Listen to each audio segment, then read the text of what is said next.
Hi, good morning, everybody. Thank you so much for being here, and we hope that you enjoyed the welcome from Dr. Henderson. I am Heather Cope, and I am the Chief of Staff at the Louisiana Policy Institute for Children, and it is my privilege to welcome you to this first session today. Uh, a couple of quick housekeeping things just to make sure you have a smooth experience. You can chat with um, Maddie Batson, who is our speaker, and myself in the chat box. If you are having any tech problems, feel free to chat me. If you have questions, there's also a Q&A box, and so we'll have time for questions and answers at the end. So please put your questions in as they come up throughout the presentation. And so with that, let's get started. So it's my privilege to introduce to you Madeline Karst Batson, who is the Policy and Research Director at the Louisiana Policy Institute for Children. Maddie has a longstanding passion for helping vulnerable children, youth, and families flourish. She has pursued this passion as a student of public policy and teaching, been an active volunteer in community service, a federal child welfare policy advocate, a classroom educator, and most recently was the director of early childhood systems in the office of Governor John Bel Edwards. Since she's transitioned out of the classroom from her role with for her role with the governor's office, Maddie utilized her education and experience to focus on a very specific challenge, which was improving the social, health, and education systems in Louisiana that shaped the critical first 5 years of a child's life. While serving under Governor Edwards, Maddie helped oversee the creation, passage, and implementation of historic investments in early childhood programs. Prior to her work in Louisiana, Maddie obtained her bachelor's degree in sociology and public policy and with a minor in philosophy, politics, and economics from the University of North Carolina, Chapel Hill. Even though she's a Tar Heel, we don't hold it against her. Maddie was also selected as a Teach for America Corps member and fulfilled her 2-year service commitment in New Orleans. While she was teaching, she got her master's in teaching, and after that, she spent an additional 2.5 years as an educator in Jefferson Parish. With that, I turn it over to you, Maddie. Thank you, Heather. Yes, that was a long bio. Woo. But thank you everyone for having me. If you'll give me just a moment, I am going to share my screen. All right. Well, good morning, and thank you for signing up to spend part of your morning with me. I will be reviewing just an overview of what early care education looks like in Louisiana. Like Heather said, my name is Madeline Karst Batson, and if you have any questions, you can put them in the Q&A box. I am the Director of Policy and Research at the Louisiana Policy Institute for Children, and we are a nonprofit, nonpartisan source of research and information for policymakers and constituents for children ages birth through 4. During the presentation today on early ed in Louisiana, we'll review what early childhood education is, our history of policy and progress, the current status of our programs, what locals are doing to support expanding access, the financial cost it has to families, and the impact our early care and education system has on our communities and the economy. So, what is early care and education? Early care and education programs serve children from birth to age 5 or until they enter kindergarten. From birth through age 4, children's brains are growing at the quickest speed of their lifetime. Because of this exponential brain development, the environment and experiences children have set the foundation for their future success at school and in life. Across the state, there are several different types of formal childcare options that families can choose from. The only types of childcare that receive any public funding, though, are Type 3 providers and registered with academic approval family childcare providers. Any provider who receives public funding is also part of our early child education accountability system. Children in these Type 3 and certified family childcare programs experience a developmentally appropriate curriculum that aligns with the Department of Education's early learning and development standards. The early childhood educators in these centers are overwhelmingly credentialed and are formally evaluated at least twice a year, much like I was as a K-12 teacher and our other teachers in the K-12 system. How we got here today is largely due to a steadfast momentum of intentional advocacy and legislative policy actions over several decades. The progress we have made is in part due to the fact that early child early childhood education has been a bipartisan issue that generally people can agree on. As these successful policy initiatives have occurred both in Republican and Democratic administrations, that point seems to continue to hold true. One of the first critical actions in creating a high-quality early education system was in 2001, when the legislature passed a bill creating the LA4 preschool program within the Department of Education. At the time, our Department of Children and Family Services administered most of the early childhood programs. So this was a significant moment of recognizing that education before kindergarten is critical to the future academic success of our kids. In 2007, Louisiana led the nation with the passage and implementation of the school readiness tax credits, known as SRTCs. The credits were designed to strengthen the quality of childcare in Louisiana by encouraging programs to participate in the accountability system and to encourage early educators to obtain higher credentials, to encourage parents to choose higher rated centers, and to encourage businesses to invest in the childcare resource and referral agencies. There are 5 credits. One is for parents who send their children to high quality rated centers. Another one for providers based on the number of children they serve in the Child Care Assistance Program or foster care. There's another for directors and staff based on their education level attainment. And there's actually 2 for businesses. Employers can receive a credit for eligible childcare expenses based on the quality rating of the center, or a business may claim a tax credit for grants to childcare resource and referral agencies. To this day, states are working to pass their own version of SRTCs and frequently reach out to Louisiana for guidance on how to do that, which is pretty awesome. Although the SRTCs made a noticeable impact on the quality of early education providers, our early education system was divided among several state agencies at this time, making it difficult to efficiently and effectively expand access, increase quality, and adequately respond to the needs of children, families, and providers. The passage of Act 3 in 2012 did what many states are still trying to do, which is unify early childhood education programs under one state agency, which in our case is the Louisiana Department of Education. This is another moment where Louisiana led the nation, signaling the value we held on early care and education, that it was a public good, not a social service. By 2016, the Department of Education had developed a set of academic and developmental standards, Tier 1 curriculum guides, and a system for training and supporting early childhood educators. During this time, they also implemented their new quality rating system known as CLASS, which would go on to gain notoriety among national researchers. Since implementing their quality rating system and subsequent quality improvement and coaching protocols, providers across the state continued to improve.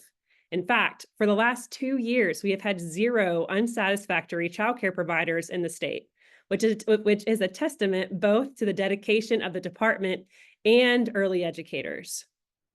The last significant point of progress I would like to point out is the passage and exponential success of the Early Childhood Education Fund, which provides a 1-to-1 state match to locally raised funding for early childhood education programs. I will share more about this innovative fund later in the presentation, and you'll also hear more about it throughout the day today. It's important to recognize in these moments of progress that each policy decision had a positive impact on access and quality, and set a strong foundation for the programs that we are providing in the state today. What's also important to note, though, about these programs is that they serve all different types of families in our state, and a vast majority of these programs specifically support working parents. These parents are your neighbors, firefighters, police officers, bank tellers, and your teachers.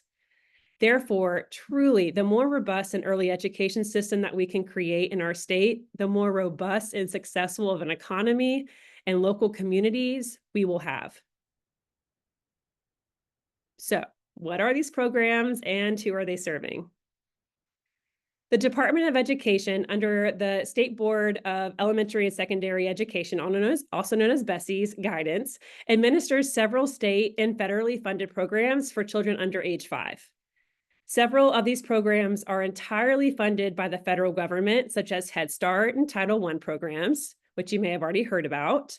Others are entirely state funded, such as a non-public school early childhood development program known as NSECD, But our two largest programs are funded by a combination of state and federal funds. 4 of the 8 programs listed here are specifically for 4-year-olds too, while the others support a range of ages of kids under 5. All of these programs, however, are subject to the accountability system and have specific eligibility guidelines to determine who qualifies. You can find all of those eligibility guidelines on the Department of Education's website. Through these combined funds, totaling more than $566 million, we serve approximately 52,600 children in our publicly funded early learning programs.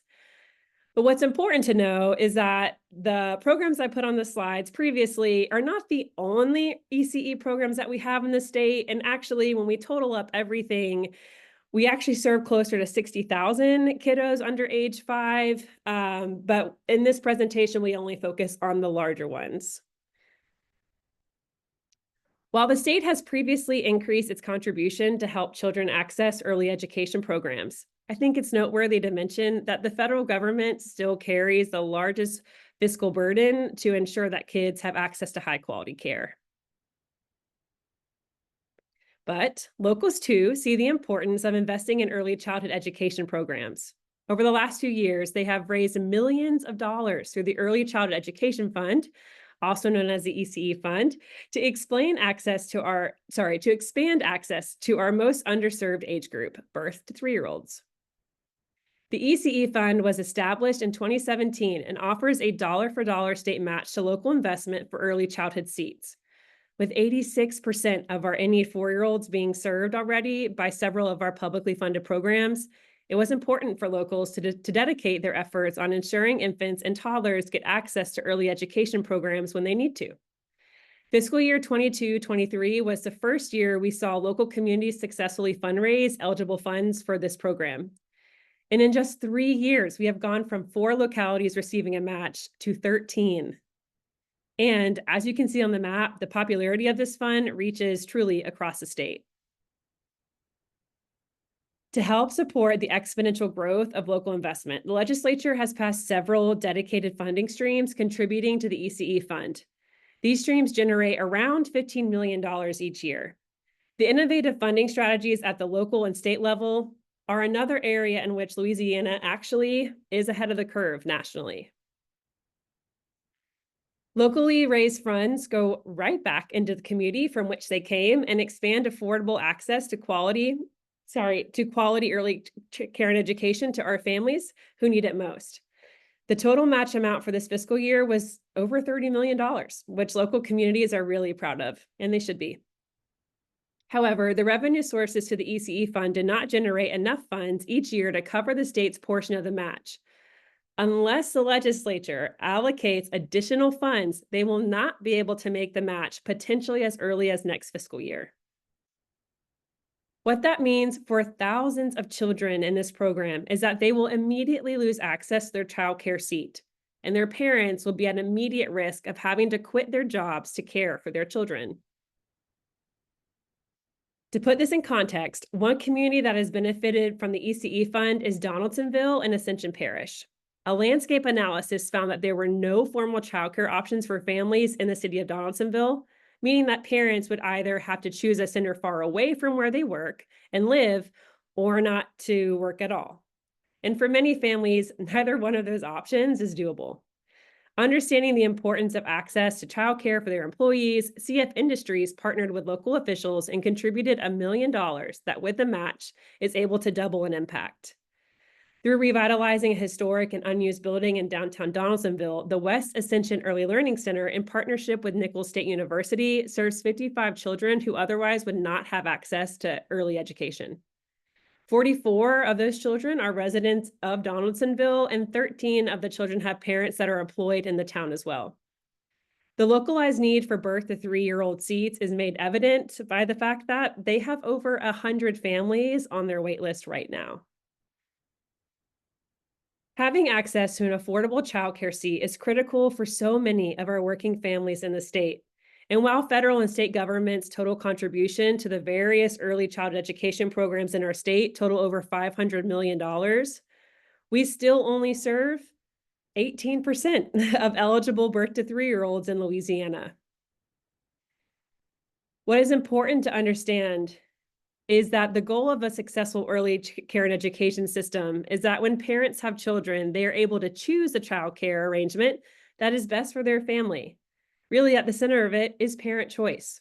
However, the reality is that there are at least 3,200 working parents and over 6,000 children who qualify for child care assistance but are unable to access it due to a years-long wait list. The department actually breaks down the waitlist numbers by parish, which you might find interesting, and you can find that on their CCAP page on their website. When families cannot access childcare assistance, they are left to bear the entire cost of childcare. And with childcare often costing more than a state college tuition, it is, for many families, completely unaffordable. Think about it. You can save money for 18 years before your child goes to college. But this is not the case for many families when it comes to paying for an early education for their kids when they're born till they're age 5. So it really has a heavy burden on families when they're not able to receive any type of assistance. To put this into perspective, the income eligibility cap for the Child Care Assistance Program, as I've been saying, is also known as CCAP, is 85% of the state median income. Families who earn at or below 65% of the state median income have the total cost of childcare covered by the Child Care Assistance Program. Families earning between 66 SMI and 85 SMI contribute a portion of the cost of childcare based on a sliding fee scale, as seen in the third column. In Louisiana, for a family of 4, 85% of the state median income is nearly $74,000. Families who make $1 over that are not eligible for any assistance in paying for childcare, meaning they must cover the full cost of it. As shown in the last column of the table, just because a family makes more than the eligibility threshold does not mean that they can suddenly afford the full cost of childcare. Our annual statewide parent poll, that is actually live now, we can get to you in the post-session resources, show the issues that parents with young children have across Louisiana when they're trying to access childcare. The steep assistance cliff of our working parents disincentivizes them from pursuing higher education, better careers, or taking promotions, causing a ripple effect on their family's financial stability and the success of our overall economy. And we've seen that time and time again through our parent poll survey that is statewide. The compounding negative impact that the lack of high-quality, affordable childcare has on our short-term and long-term workforce is why investing in childcare is so important.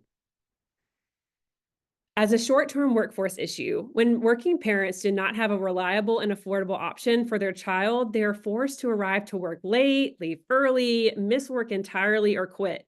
And stunningly, these childcare breakdowns cost our state economy $1.3 billion with a B dollars every year. Increasing access to high quality and affordable childcare would have an immediate positive impact on workforce participation and our family's financial stability, creating a stronger economy and a better Louisiana for everyone. But having access to childcare is also a long-term workforce issue. The well-prepared children of today become the competitive workforce of tomorrow. In a longitudinal study, the Council for a Better Louisiana found that children who were in the LA4 program, which is a program for 4-year-olds in our public schools, had significantly higher rates of kindergarten readiness, were 45% less likely to need special education services, and consistently outperformed their peers on 4th and 8th grade assessments. We also know that when children succeed in school, they are better prepared to transition into adulthood with the skills they need to thrive in their careers. From longitudinal studies, we also know that children who experience high-quality early education are more likely to have higher paying and full-time jobs and better health outcomes, and are less likely to use drugs or participate in the criminal justice system in adulthood. The education to career success realized in children who attend high quality early learning programs fuel our labor market with competitive talent and increase workforce productivity, attracting new business and boosting the economic development of our state. Additionally, these positive health, social, and academic outcomes together equate to a large short and long-term cost savings, leading to what Nobel laureate economist James Heckman found to be a 13% return on investment, making investing in early care and education one of the best ways to spend our public dollars. By investing early, we spend far less on remedial academic, social, and health services and programs and realize more in academic success in a thriving economy that attracts new talent and businesses. We at the Policy Institute and we researchers are not the only ones who feel this way. An overwhelming majority of voters from all political affiliations believe that early childhood should be a state priority in Louisiana.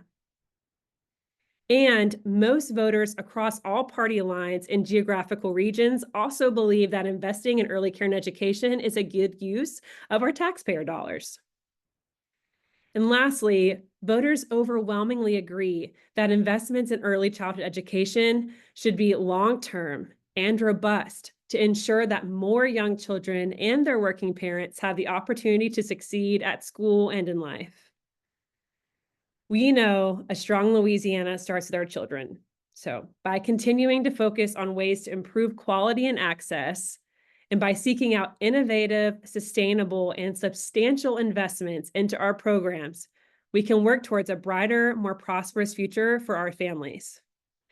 Thank you so much for letting me spend time with you this morning. And if you have any questions, we are more than happy to answer them. Awesome. Thank you so much, Maddie. We do have some questions. First, you covered it a little bit, but we did have a question about the CCAP wait list. If you can just review how many children are currently on the wait list, and then there was a follow-up question about what can be done to change that. Basically, what can we do to get kids off the wait list? Sure, that's a great question. So, according to the Department of Education, we have about 6,100 kids waiting on the CCAP wait list across the state. And some of those children have been waiting for years. Our wait list started back in 2022, actually of October. And since then, the department has been taking in child care assistance program applications and reviewing them to make sure children are eligible. Once they're determined to be eligible, they are put on that wait list based off of the month that they applied. And so from what I understand, the department is currently re-verifying waitlist applications or waitlist positions from summer-ish of 2023. So, for example, if you applied today and were able to get your application verified or were deemed eligible by, let's say, December of 2024, you potentially are waiting over a year on that wait list. And what keeps our wait list from moving forward, which this might seem like a cop-out answer, but it's absolutely the truth, is our lack of sustainable and substantial investments into the program. Our state Department of Education has received notoriety nationally on the quality of our quality rating system. We have been recognized for our ability to expend federal funds that are given to us. It is rare that we give money back to the federal government. When we get it, we spend it because that's the right thing to do for our kids and families.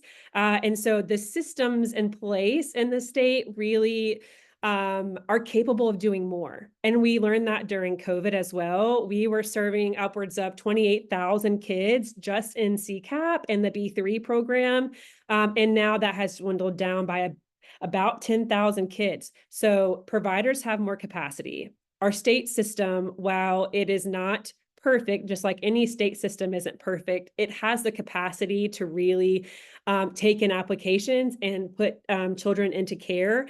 While those two things are true, what we are missing then really is better funding at the state and even federal and local levels as well.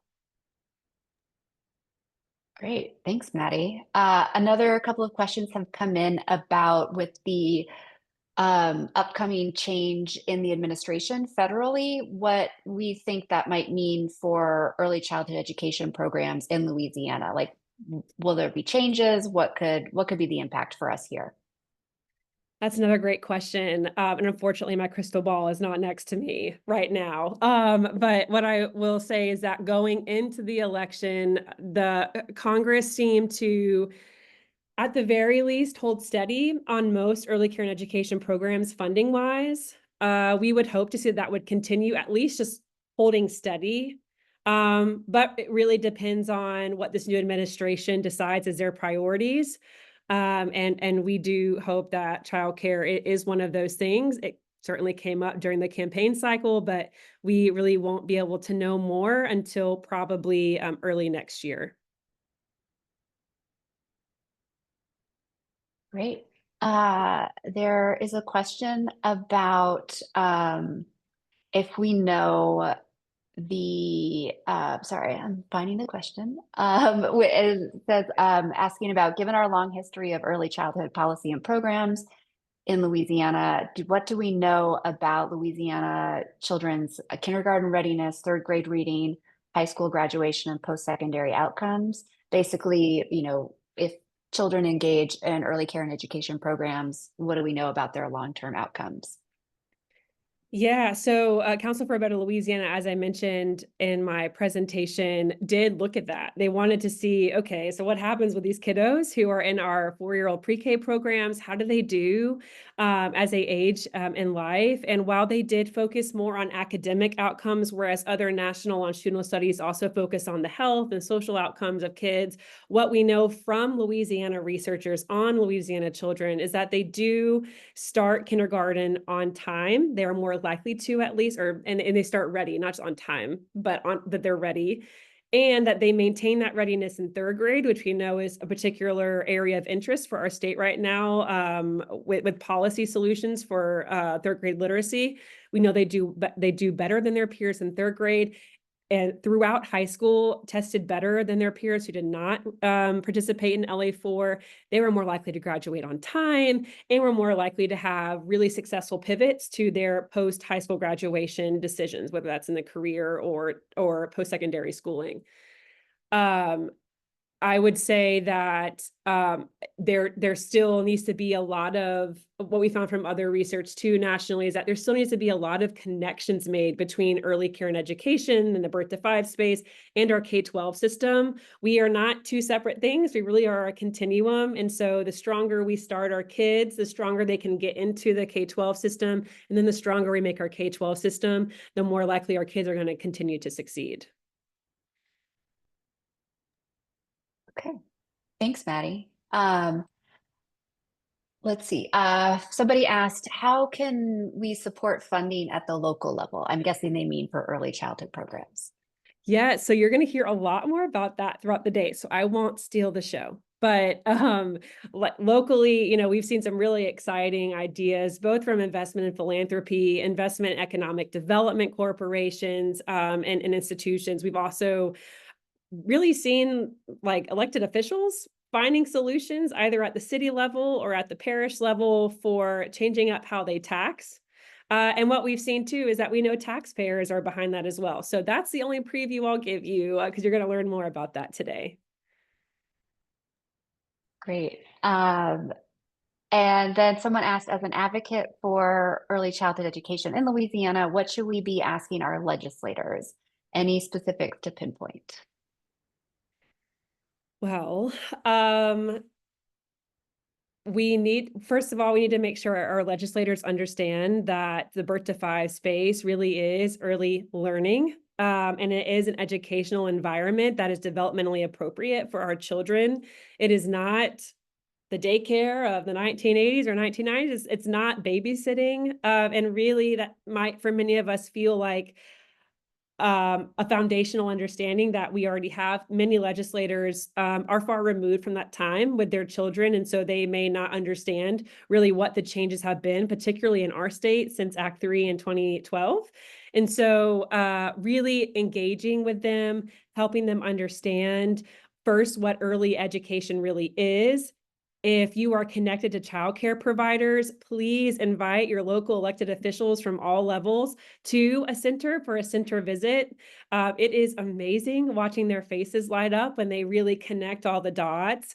And I think once they are able to see it for what it is, it really makes a big difference on how they perceive early ed. And the last thing I would say too is to really help them understand that this notion of but that we can fund early ed piecemeal and just with every year fighting for it as if our kids don't age.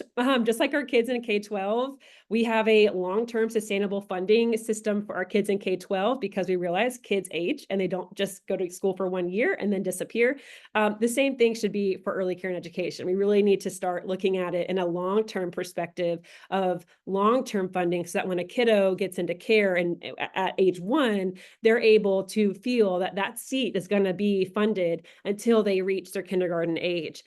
And that's not only good for our kids, but it's good for our parents too. It's good for our workforce. So with talking to legislators, totally mention the fact that early ed is education. Also help them connect the dots that it's not just education for our kids, but it's continuing education for our parents. It's their ability to work if they want to. And then with all of that being said, we know that we need more funding. Our system can handle more. We've done more for children and families. We've seen that in like recent years. So what we need truly is more funding into the child care assistance program, and ensuring that our early education fund is adequately funded so that we can make those matches. Great, thanks, Maddie. Let's see, we have a question about um, redetermination for CCAP and wondering why families have to reapply and re-verify if they are already verified for other public programs as well. Getting to a place where our state really has a one app kind of concept for public assistance would be awesome. And there's certainly other states that are trying that out. I would hope to see that there would be an opportunity for that in our state too, so that when a parent, let's say, applies for CCAP, they're automatically then applying, at least in part, to, let's say, other assistance programs that they might qualify for, so that we really create a wraparound support for our kids and our parents. We know we do better when that's the case. So creating that kind of one app or a system where you apply to one and it connects you to the next one, we are looking into hoping to bring to our state soon, at least in the next few years. For re-verifying, there are very specific qualifications for childcare assistance. For example, you either have to be in school part-time at least 20 hours, or you have to be working at least 20 hours to be able to qualify. And if I applied way back a year ago, my home life, my situation might have changed. And so to ensure that the kids who are getting enrolled in childcare assistance are really the ones that we deem most necessary to be enrolled, that's why there's that re-verification process. I will say that that process is not seamless. It is not easy for parents. And while I understand why we might need to do it, there is also a lot of research into how do we make it a not so daunting process for families. And actually, our federal government says, if you're going to spend our federal money, you really need to be finding solutions to make sure that parents aren't completely getting kicked out of CCAP because they forgot to fax a certain document within a certain amount of days, that you happen to mail, right, in the real mail. So the federal government is trying to push states to find better solutions that make it easier for families to not only get enrolled in CCAP or get on a wait list, but then keep their eligibility once they're in there. Great, thanks, Maddie. We have a question about serving children who have developmental disabilities and other special needs, and just what is the state doing to provide assistance to educators and parents to help set these children up for success? That's a great question. And actually, we just recently changed our child care assistance eligibility requirements for children with developmental delays, so that they don't have to pay their copay. So co-payments are now waived for children with disabilities, which just means that that's a lesser burden on parents. who are loving their children well and wanting them to be in a developmentally appropriate space. So that's exciting. That is a exciting, positive change in the way that we administer a child care assistance program. Insofar as training our teachers to know how to best care for our children of all abilities, there is a lot of work done by our child care resource and referral agencies, our Ready Start network. Coaches are doing the best they can, I would assume, and would confidently say, to make sure that our teachers are better ready to care for all kids. I would probably assume that there's some work there to be done. And so actually, if you have, whoever that question was, if you have your own experience with that, please reach out to your Ready Start network or your community network or your resource and referral agency to bring awareness to what you feel like you're seeing is lacking in your child or in your friend's child's experience in their early ed classroom. Thanks, Maddie. And we have a question just sort of wondering about generally the kind of assistance and training that's available to childcare providers just to help them, provide the best environment and education to children that they serve. So can you just talk about what's available in the state? Yeah, and I'm not an expert in this area, but what I do know is that to be a lead teacher, you do have to have an early childhood ancillary certificate, which is a 2-year associate's degree level credential. So there's one level of making sure our kids are our kids, our teachers are trained, and then throughout the year, through class observations and other internal observations that providers might have, they are looking to see how teachers are doing with like the quality of the interactions with the kids, the educational or instructional environment with the kids. So it really, they are getting evaluated on not only the quality of their instruction, but the quality of the interaction that they are having with kids, right? That really like the relationship that they're building with their kids and among other kids in the classroom is what's evaluated in part. So with those class scores, providers are really able to tailor with other coaching support from the parish or the district, really tailored feedback for teachers and are able to coach them up to do better for their class observations. So if you are familiar with the K-12 structure, it actually looks pretty similar to that.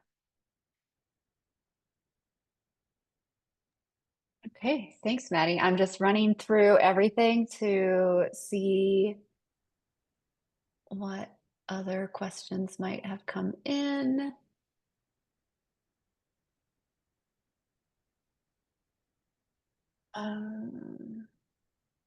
Just wanted to shout out our friend Erin St. Pierre from St. Tammany. She actually did drop the wait list by parish from the department's website. Thank you so much, Erin. I appreciate that. And Heather did drop the Council for a Better Louisiana study in the chat as well. Please take a look at that if you're interested. Oh, And I might have to repost Erin's comment because it doesn't go to everyone here. oh, I will put it. Oh no, you're good. There we go. Let me double check.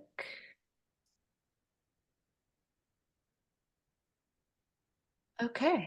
Yeah, well, just to close out, before Heather closes us out, we have a ton of information on our website, policyinstitutela.org. And of course, all of our contact information is on there too, but we have it broken down by maybe how you serve in the community. If you're a parent, if you're a provider, if you're an elected official, we have a ton of live updating stuff on our website as well. So really to take a look over there. And if you have any questions, the Policy Institute, like we are here to be your advocate and to help you get an independent source of information regarding ECE. So we want to help you and certainly would love to hear your experiences as well. And our website is policyinstitutela.org. Maddie, while I close out, could you type that in the chat to everyone? Yes. Oh, wait, Victoria already did it. Thanks, Vic. Okay, so thank you everyone for joining us. And thank you again to Maddie for a great presentation, answering questions, sharing her expertise. When we end the session, the Zoom app will close out and you'll go back into the event lobby.